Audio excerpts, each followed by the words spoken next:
Hi, it's John. Welcome to my basement, downstairs enjoying a cup of coffee, Sunday, November the 17th. And today I want to talk to you about Taylor Swift. Now, I can say that I've never really given much thought to Taylor Swift. The words Taylor Swift, up until this moment, have never passed my lips. I don't find her music very interesting, and I've heard quite a few of her songs. I don't find much pop music these days interesting at all. It's the same four chords over and over and over again. It is. It's not very complex.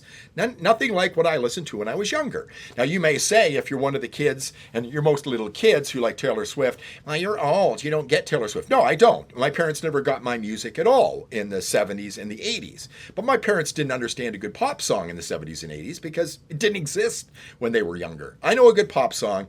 I don't think Taylor Swift is that good. Anyway, she's in Toronto for a series of concerts.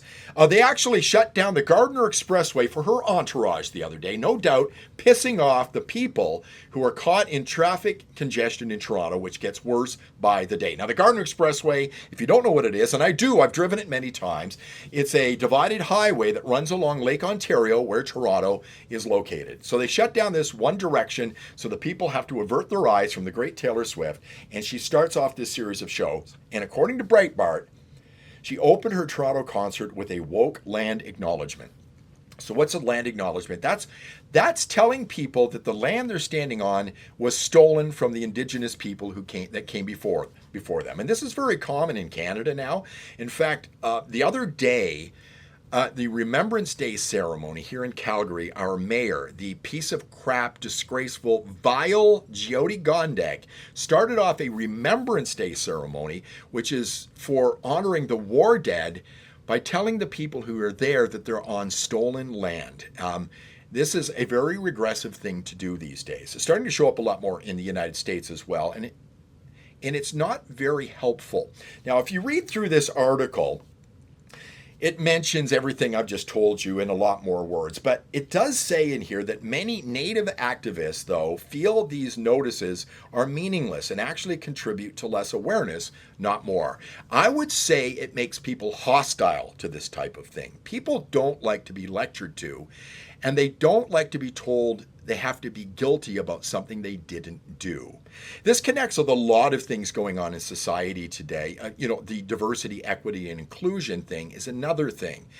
The more the left pushes diversity, equity, and inclusion, the less people actually think about those things, and the more hostile they become to those types of ideas. If you're telling people that they need to be guilty about racism, and people don't feel like they're being racist towards somebody, and people just treat people equally. People go by the golden rule, treat others the way you wish to be treated, but you're telling them all the time they need to feel guilty, and they've committed some type of sin just for existing. They turn a blind eye to this stuff, and they become hostile towards it. And they may become hostile towards it to the point where they don't actually want to help people who may actually need help in some of these groups, like natives, indigenous people, or black people, or other people who are part of the minority in our society. So these types of things need to stop. Again, it's the regressive left that's interested in pushing this garbage on us. They say this stuff that we're on stolen land. Well, if the land is stolen and you feel so strongly about this, turn over the home you're in and the piece of property it's on and give it to some indigenous people, and that way you can feel better about it, because this doesn't make people feel good about it at all. But then again, there's another moral to this story, okay? I think it was Lenin who said, "Give me the children for 4 years, and the seed I have sown will never be uprooted." That's exactly the type of thing this is about. It's an indoctrination of the young so that they feel the same way when they get older. It's wrong, and it needs to stop. Thanks for watching.